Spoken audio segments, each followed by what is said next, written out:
السلام علیکم دوستوں، آج ہم اس ویڈیو میں جانیں گے کہ ہمارے نبی کی صورت کیسی تھی، وہ دکھتے کیسے تھے، ان کا حلیہ کیسا تھا، وہ چلتے کیسے تھے۔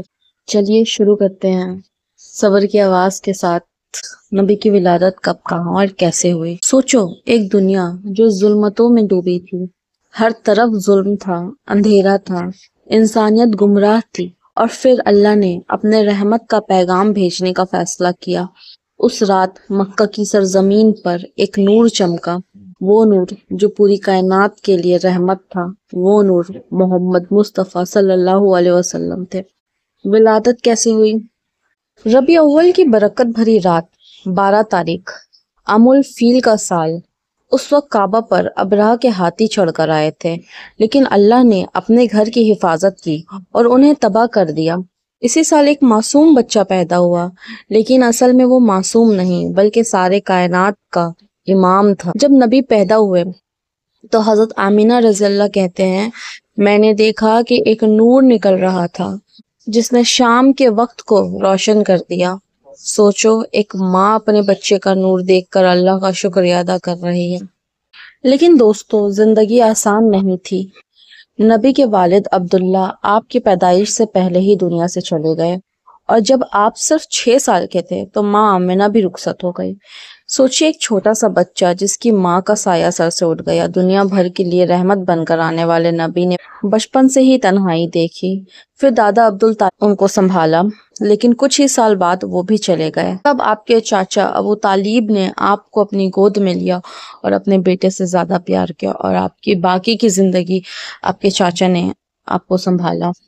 آج ہم سنیں گے ہمارے نبی کا حلیہ جو سب سے حسن و جمال والا تھا، جن کا چہرہ چاند سے زیادہ روشن تھا، جن کی اداؤں میں رحمت تھی، جن کی نگاہوں میں نور تھا۔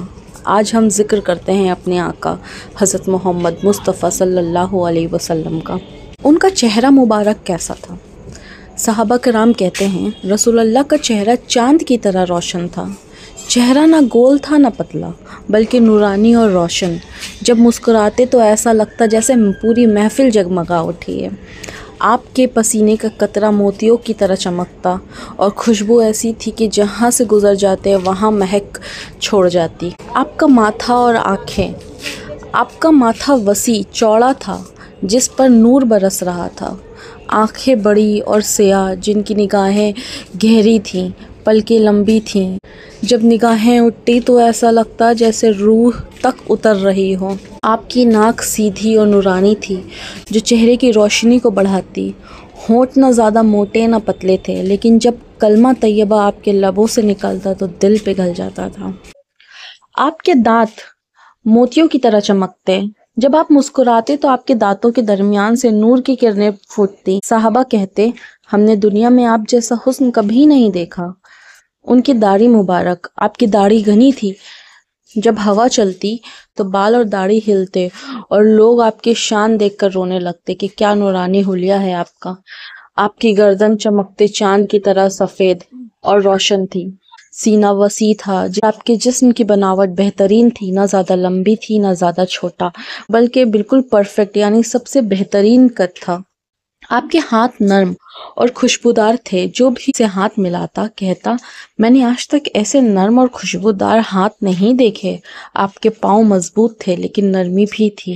جب چلنے لگتے سر جھکائے رہتے، تکبر کا نشان نہ ہوتا۔ جب لوگ آپ کو دیکھتے تو محبت میں گر جاتے، اور جب آپ گزر رہے ہوتے ہو تو خوشبو سے معلوم ہوتا ہے کہ نبی گزرے ہیں۔ صحابہ اختلاف کرتے، کیا رسول اللہ سورج سے زیادہ روشن ہے یا چاند سے؟ پھر خود ہی جواب دیتے، نہیں، ہمارے نبی دونوں سے زیادہ روشن ہیں۔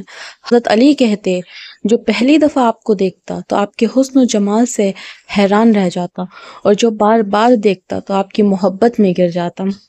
دوستو، یہ تھا نبی کا حلیہ شریف۔ سوچو، جب نبی کا چہرہ ایسا حسن و جمال والا تھا، ان کے اخلاق اور رحمت کتنے عظیم ہوں گے۔ آج بھی جب ہم نبی کا ذکر کرتے ہیں تو دل روشن ہو جاتا ہے۔ درود و سلام ہو نبی کریم پر، آمین۔ اور اسی طرح صبر کی آواز کو اور سننے کے لیے اگر آپ چاہتے ہیں کہ ہم ایسے کانٹینٹ بناتے رہیں، آپ تک نبی کی باتیں پھیلاتے رہیں، تو صبر کی آواز کو ضرور فالو کریں، شیئر کریں، سبسکرائب کریں۔ اللہ حافظ۔ صبر کی آواز، دل سے ایمان تک۔